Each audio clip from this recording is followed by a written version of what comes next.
स्वागत है मेरे प्यारे मित्रों। तो और देरी ना करते हुए हम चेस और रूल की कहानी को आगे बढ़ाते हैं। आज का शुरुआत होता है जहां हम देखेंगे रूल चेस का गला पकड़ लेता है। ये देखकर चेस चौंक कर कहता है कि ये तुम क्या कर रहे हो, छोड़ो मुझे। रूल चेस का गला दबाने लगता है और चेस से कह रहा होता है कि तुम मेरे ऊपर बिल्कुल भी विश्वास नहीं करते हो, है ना? मैंने ऐसा क्या गलत कर दिया? हम दोनों के बीच कुछ समय पहले सब कुछ सही चल रहा था। ये कहते हुए रूल चेस का गला और जोर से दबाने लगता है, जिससे चेस का दम घुट रहा होता है। तब चेस को एक फ्लैशबैक आता है जहां चेस खुद को रूल के सामने अपने घुटनों में बैठा हुआ देखता है। रूल चेस के सामने खड़ा होता है और स्मोक करता हुआ चेस से कह रहा था, तुम क्या जानना चाहते हो कि सब कुछ गलत कहाँ से शुरू हुआ? हाँ, फिर रूल उल्टा चेस से ही सवाल कर रहा होता है कि मैंने ऐसा क्या गलत किया था? मैं ऐसा क्या करूं जिससे मैं सब कुछ ठीक कर सकूं जो मैंने किया है? और तुम कहना क्या चाहते हो? हाँ, तुम कैसे मेरे ऊपर इल्जाम लगा सकते हो? मैंने तुम्हारे जैसा बुज़दिल अपने पूरे जीवन में नहीं देखा। और यहाँ से हम फ्लैशबैक से बाहर आते हैं जहाँ रूल चेस का गला छोड़ देता है और चेस जोर जोर से खांसते हुए जमीन में बैठ जाता है। और अगले ही पल हम देखते हैं कि चेस अपने बिस्तर में होता है। वो जागता है और बहुत ही घबराता हुआ अपने बिस्तर से गिर जाता है। तब चेस के सर में जोर से दर्द होने लगता है। चेस अपना सर पकड़ के मन ही मन सोच रहा होता है कि क्या मैंने फिर से एक और डरावना सपना देखा? पर मैं कैसे और कब सो गया? मुझे फिर से कुछ याद क्यों नहीं है? उसी वक्त रूल चेस के कमरे में आता है और चेस को जमीन में ऐसे गिरा हुआ देखकर घूरने लगता है। फिर रूल चेस से मजाकिया तरीके से कह रहा होता है कि अरे चेस, क्या तुम कोई छोटे बच्चे हो? तुम सोते हुए बिस्तर से गिर कैसे गए? हाँ। फिर रूल चेस के सामने आकर बैठता है और अपना हाथ आगे करता हुआ कहता है कि लो पकड़ लो और खड़े हो जाओ। और दूसरी तरफ चेस जो रूल को देखकर घबरा रहा होता है, क्योंकि चेस को तब याद आ रहा होता है कि सपने में कैसे रूल चेस का गला दबा रहा था। खैर, चेस तब रूल का हाथ नहीं पकड़ता, बल्कि वो खुद ही बिस्तर को पकड़ के जैसे तैसे करके उठकर बिस्तर में बैठ जाता है। रूल तब अपने हाथों की ओर देख रहा होता है कि चेस ने तो उसका हाथ पकड़ा ही नहीं। रूल तब चेस की ओर देखता है और पाता है कि चेस का तो पसीना छूट रहा होता है। रूल चेस से पूछने लगता है कि क्या हुआ है तुम्हें? तुम घबरा क्यों रहे हो? चेस तब कहता है कि अरे नहीं, मैं घबरा नहीं रहा हूँ। असल में मैंने फिर से एक बुरा सपना देखा है। रूल चेस से कहता है कि कोई बात नहीं, सपना ही तो था।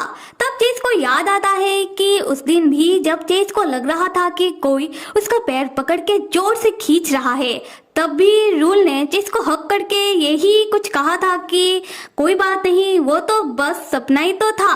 तब चेस सोचने लगता है कि जब चेस को लग रहा होता है कि उसके साथ कुछ बुरा हो रहा है, उसी वक्त चेस नींद से जागता है और वो सब बस चेस का एक बुरा सपना होता है। और चेस को तब ये याद नहीं होता कि चेस कब और कैसे सो गया, और उस समय हमेशा रूल चेस के सामने होता है।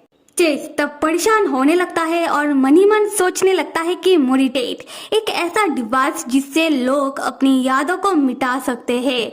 और इस डिवाइस के ऊपर ब्राउन कंपनी ने अपना बहुत सारा पैसा लगाया है। और ब्राउन कंपनी ऐसा ही कुछ डिवाइस बहुत सालों से बनाने की कोशिश कर रही थी, पर इस डिवाइस को इस दुनिया में लेकर आया है चेस ने। पर चेस को ही नहीं पता कि वो डिवाइस दिखने में कैसा है और उस डिवाइस को इस्तेमाल कैसे करते हैं। पर अभी वो डिवाइस चेस के शरीर के अंदर है। फिर चेस रूल की ओर देखता है और मन ही मन कहता है कि पर इस लड़के को तो पता ही होगा, मतलब रूल को तो पता ही होगा कि मोरिटेट का इस्तेमाल कैसे करते हैं। तब रूल चेस से पूछने लगता है कि चेस, क्या हुआ है तुम्हें? क्या तुम्हारा तबीयत सही नहीं लग रहा?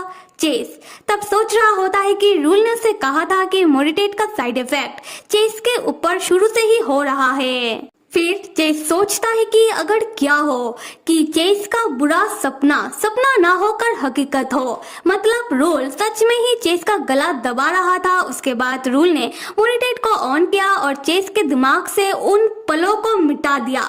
इसलिए चेस को लग रहा है कि वो सब एक बुरा सपना था और चेस इस बारे में सोचने लगता है और चेस को ऐसा बस लग रहा होता है। यहाँ से सीन शिफ्ट होता है और हम चेस को उसके कमरे में उसके लैपटॉप के सामने बैठा हुआ देखते हैं। चेस तब अपने मन में रूल के बारे में सोच रहा होता है कि रूल ने कैसे उसे कहा था कि हम दोनों ही इस दुनिया में एक दूसरे के सहारे बचे हुए हैं। फिर चेस को खुद के ऊपर ही गुस्सा आने लगता है। चेस मन ही मन सोचता है कि मैं कैसे रूल के बातों के ऊपर आ गया। मैं कैसे ये सोचने लगा कि रूल मुझे प्रोटेक्ट कर रहा है, पर बात तो यह है कि मुझे अभी तक साफ साफ तौर पर कुछ भी पता नहीं चला है कि क्या सच है और क्या नहीं। उसके बाद चेस कुछ सोचता है, फिर खड़ा होता है और अपने मन में कहता है कि मैं चेस ब्रोन परिवार और ब्रोन कंपनी का एक लौता उत्तराधिकारी।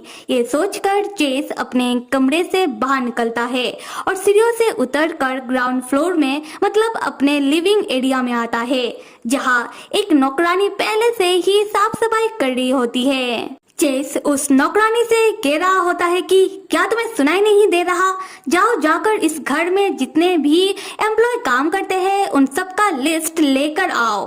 तब वो नौकरानी हिचकिचाते हुए कहती है कि पर मास्टर, इसके लिए मिस्टर रूल का परमिशन चाहिए होगा। तब चेस उस नौकरानी को घूरने लगता है। फिर चेस उस नौकरानी से कहता है कि हाँ, मुझे तुम्हारे मिस्टर रूल ने ही कहा है, अब जाओ। फिर भी वो नौकरानी चेस को मना कर देती है और चेस से कहती है कि मास्टर, मैं आपको डायरेक्टली लिस्ट नहीं दे सकती, मुझे फिर भी एक बार मिस्टर रूल से पूछना पड़ेगा। और मैं आप लोगों को बता दूं कि ये नौकरानी वही नौकरानी है जो रूल के साथ सोना चाह रही थी। खैर, फिर वो नौकरानी चेस से कह रही होती है कि मास्टर, शायद आपको नहीं पता, पर आप ना ही अलग से मुझसे कुछ मांग सकते हो और ना ही आप अलग से मुझसे बात कर सकते हो। और ये सुनकर तो चेस को गुस्सा आ जाता है। उसी वक्त रूल आकर उस नौकरानी के पीछे खड़ा होता है।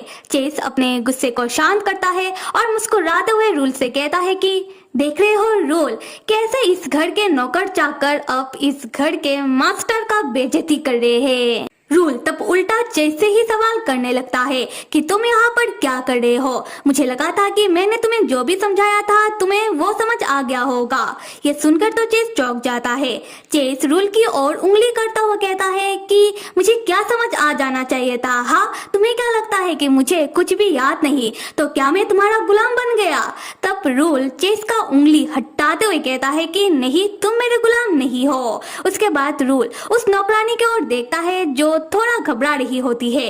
खैर, रूल तब चेस से पूछने लगता है कि ठीक है, पर तुम्हें एम्प्लॉय का लिस्ट चाहिए क्यों? क्या ये तुम्हारे लिए कोई जरूरी चीज है? तब चेस कहता है कि नहीं, घंटा मुझे जानना भी नहीं है, मैं तो बस ये देख रहा था कि यहाँ के नौकर चाकर अब मेरा बात मान रहे हैं या फिर नहीं। जो मुझे जानना था वो मैं जान चुका हूँ। उसके बाद चेस दरवाजे की ओर देखता है और तेजी से दरवाजे की ओर बढ़ने लगता है, मन में कहते हुए कि अब देखते हैं रूल कि तुम क्या करते हो। चेस जैसे ही जाकर दरवाजे को खोलकर बाहर जाने वाला होता है, रूल दौड़कर आकर चेस को पकड़ के रोक लेता है और चिल्लाता हुआ चेस से कहने लगता है कि चेस, क्या तुम पागल हो गए हो? क्या तुम्हें दिखाई नहीं दे रहा कि बाहर कितना बर्फीला तूफान चल रहा है? चेस कहता है कि जाने दो मुझे, इस घर में रहकर मेरा दम घुट रहा है। ड्राइवर को बुलाओ वरना मैं ही किसी टैक्सी लेकर जाकर किसी होटल में रह लूंगा। तब चेस रोजेली की ओर देखता है और एक हल्का इशारा करता है और हम देख पाते हैं कि रोजेली घर के अंदर छुपकर फोन कैमरा से इन सारी चीजों को रिकॉर्ड कर रही होती है। चेस अपने मन में सोचने लगता है कि अभी पक्का चेस को अपने हाथों से जाता हुआ देखकर चेस को कंट्रोल करने के लिए रूल मोडिटेट को ऑन करेगा और कैसे ऑन करेगा ये थोड़ी देर बाद चेस को पता चली जाएगा। और अभी चेस के पास इस चीज का सबूत होगा। चेस को पता चल जाएगा कि जैसा वो सोच रहा है क्या वो सच है या फिर नहीं। फिर चेस रूल की ओर देखता है। रूल के शक्ल में एक हल्का सा उदासी होता है। रूल चेस से पूछ रहा होता है कि चेस, क्या मैंने कुछ गलत किया है? क्या मैंने तुम्हें नाराज कर दिया? क्यों तुम हमेशा मुझे छोड़ने की बात कहते हो? और ये कहते हुए रूल चेस के हाथों को जोर से पकड़ रहा होता है। चेस तब गुस्से में कहता है कि क्या तुम्हें समझ में नहीं आ रहा? जाने दो मुझे।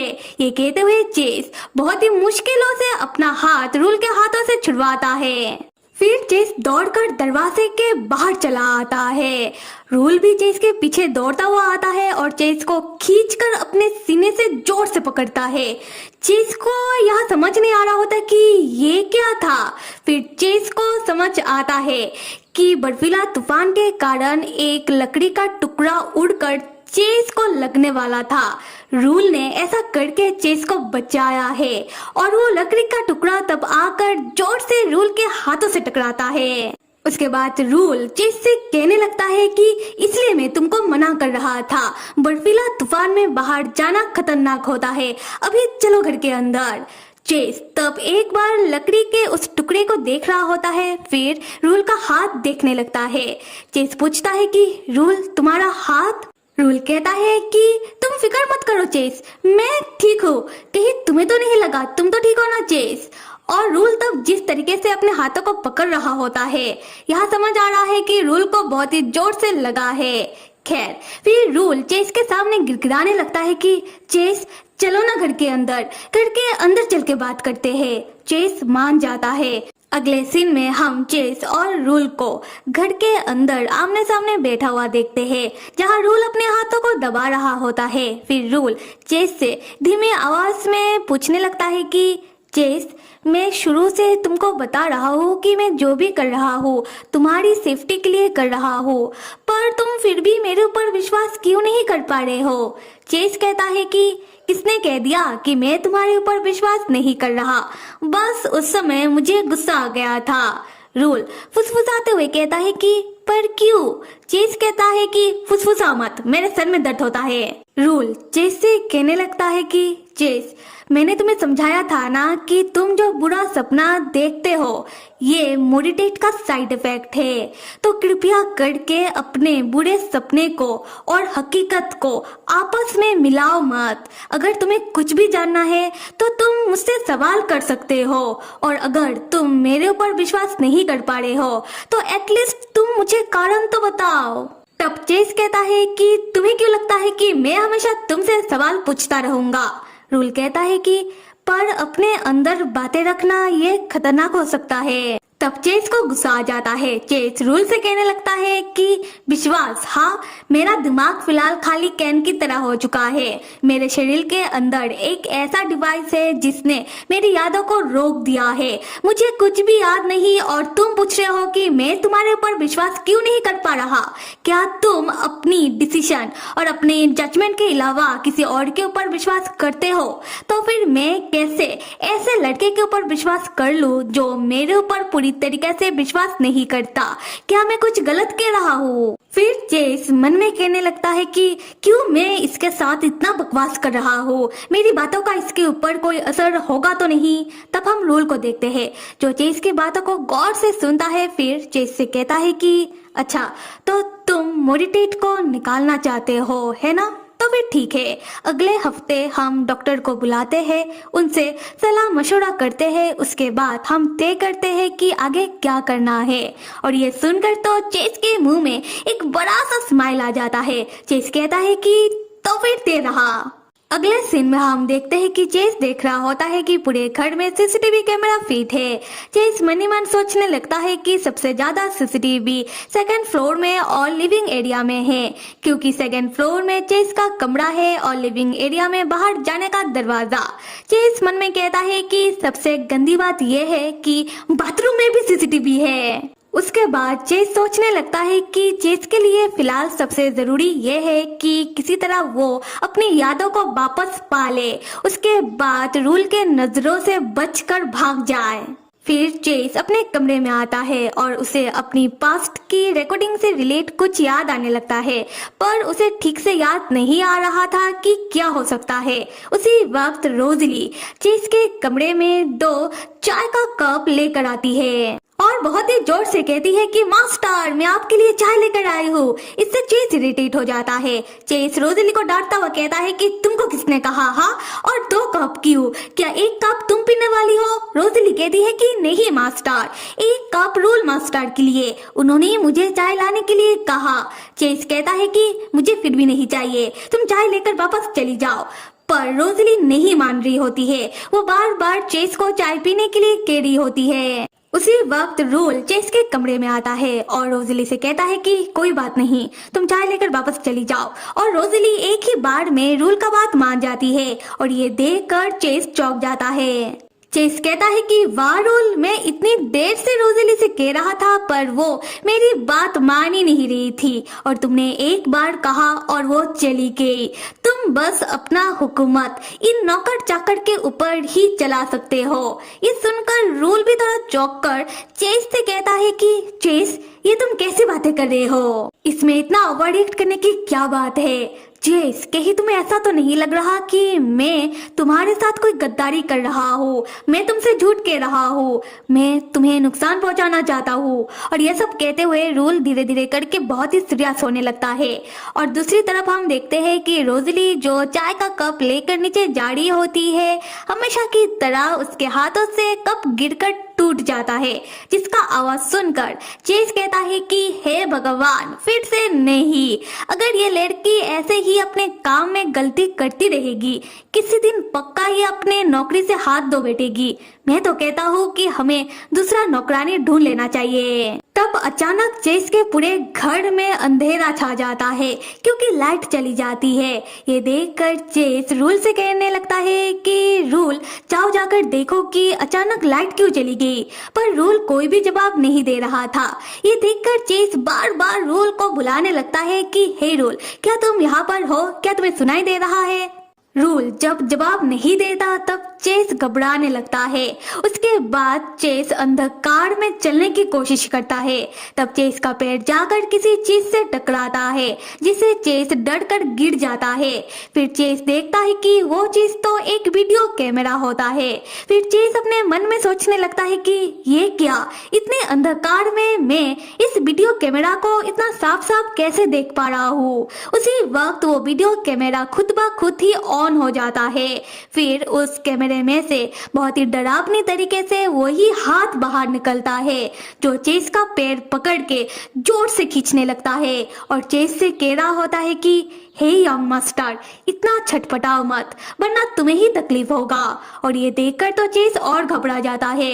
फिर चेस कहने लगता है कि नहीं, ये भी बस मेरा एक बुरा सपना है। फिर चेस इसी बात को बार बार रिपीट कर रहा होता है। उसी वक्त रूल एक मोमबत्ती लेकर आता है और चेस को ऐसे हालत में देखकर जल्दी से मोमबत्ती को साइड में रखता है और दौड़कर आकर चेस को बेखौफ करता हुआ उसके आंखों को अपने हाथों से ढक देता है और चेस से कहने लगता है कि कोई बात नहीं चेस, सब ठीक है, मैं हूं ना तुम्हारे पास। उसके बाद चेस थोड़ा शांत होता है और अपनी आंखों से रूल का हाथ हटाता है। फिर रूल की आंखों की ओर देखता है। चेस तब अपने मन में सोचने लगता है कि रूल का छूना, उसकी आवाज, उसकी आंखें, अभी मैं हकीकत में हूँ नहीं। फिर चेस रूल से कहने लगता है कि तुम कहाँ चले गए थे? हाँ, रूल कहता है कि अचानक लाइट चला गया तो मैं बस देखने गया था कि क्या हुआ है। चेस कहता है कि तो फिर बताकर जाना चाहिए था ना, मैं कब से तुम्हें बुला रहा था। फिर चेस कुछ सोचने के बाद रूल से कहता है कि थैंक्स टू यू, तुम्हारे कारण मेरे दिमाग में एक बात आया है। क्या हो कि मोरिटेट से सिर्फ यादों को मिटाया ही नहीं जा सकता हो, साथ में नया याद भी बनाया जा सकता है। क्या हो कि मुझे जो हेलुसिनेट आते हैं, जो बुरा सपना मैं देखता हूँ, वो सारी चीजें सिर्फ मेरा हेलुसिनेट और मेरा बुरा सपना ना होकर तुम्हारी बनाई हुई कोई इमेज हो। तुमने ही ये सारी चीजें मेरे दिमाग में डाला हो। दूसरी तरफ रूल जो चेस की बातों को गौर से सुनने के बाद कहता है कि तुम अच्छा ख्याली पुलाव पका लेते हो, पर यह नामुमकिन है। मोरिटेट से नया याद बनाया नहीं जा सकता, उससे बस यादों को मिटाया जा सकता है। फिर रूल चेस से पूछता है कि चेस को ऐसा क्यों लग रहा है कि रूल चेस की यादों के साथ छेड़खानी कर रहा है। ऐसा करके रूल को क्या मिल जाएगा। और इस पॉइंट तक चेस भड़क जाता है। चेस रूल से कहता है कि यही तो, मुझे भी यही जानना है कि तुम मेरे साथ यह सब क्यों कर रहे हो, तुम्हारे दिमाग में क्या चल रहा है। फिर चेस रूल को बहुत बातें सुनाने लगता है, रूल की ट्विस्ट पर्सनैलिटी को लेकर, रूल के टेस्ट को लेकर, और आखिर में चेस कहता है कि बता दो मुझे कि तुम मेरे साथ कौन सा खेल खेल रहे हो। रूल चेस से कहता है कि चेस तुम मुझे गलत समझ रहे हो, तुम्हें जो बार बार एक ही तरीके का हेलुसिनेशन और बुरा सपना आते हैं इसमें मेरा हाथ नहीं है। फिर भी तुम मेरे ऊपर ही शक कर रहे हो कि मैं तुम्हारे खिलाफ कोई गंदा खेल खेल रहा हूँ। ऐसा नहीं है चेस, तुम्हारे साथ ऐसा इसलिए हो रहा है क्योंकि जब भी तुम अपनी यादों को याद करने की कोशिश करते हो तब वो डिवाइस तुम्हारी यादों को रोक देता है। इसके कारण तुम्हारी बुरी यादें तुम्हारे सामने हेलुसिनेशन या फिर बुरा सपने के रूप में आता है, और तुमने तुम्हारी उन बुरी यादों के अंदर मुझे भी खींच लिया। चेस कहता है कि ऐसा नहीं है, रूल कहता है कि ऐसा ही है। फिर रूल चेस से पूछता है कि तुम खुद ही सोच कर देखो, क्या ये सब तुम्हारे साथ तब नहीं होता जब भी तुम अपने दिमाग में जोर डालते हो। यहाँ पर चेस रूल को कोई जवाब नहीं देता, बल्कि अपनी चौंकती हुई आंखों से रूल को देख रहा होता है। रूल तब चेस की ओर बढ़ता है और चेस की गालों को छूने वाला होता है, पर चेस रूल के हाथ को एक झटके में हटाता है और पीछे की ओर हट जाता है। यहाँ तक आते आते रूल अपनी जज्बातों पर काबू नहीं रख पाता। रूल चेस के सामने रोने लगता है। रूल रोते हुए चेस से कहता है कि मैंने कितनी बार तुम्हें साबित करने की कोशिश की कि मैं तुम्हारा बुरा नहीं चाहता। मैंने कितनी बार अपना दिल खोलकर तुम्हारे सामने रख दिया, फिर भी तुम मेरे ऊपर शक करते रहे, तुम गुस्सा करते रहे। फिर भी मैंने तुम्हारे लिए इन सारी चीजों को नजरअंदाज कर दिया। फिर रूल को एहसास होता है कि वो चेस के सामने बहुत ही बुरी तरीके से रो रहा है। फिर रूल चेस के सामने झुककर अपना आंसू पोंछते हुए कहता है कि चेस, मैं बस तुम्हारे सामने भीख मांग सकता हूँ, इससे ज्यादा मैं कुछ नहीं कर सकता। और रूल को ऐसे रोता हुआ देखकर चेस को अभी थोड़ा बुरा लग रहा होता है, और मुझे बुरा ना लग जाए इसलिए मेरे प्यारे मित्रों, आप लोग अपना दिल खोलकर लाइक करो और मेरा हौसला बढ़ाने के लिए मुझे अच्छे अच्छे कमेंट करो। Till then stay with me and see you.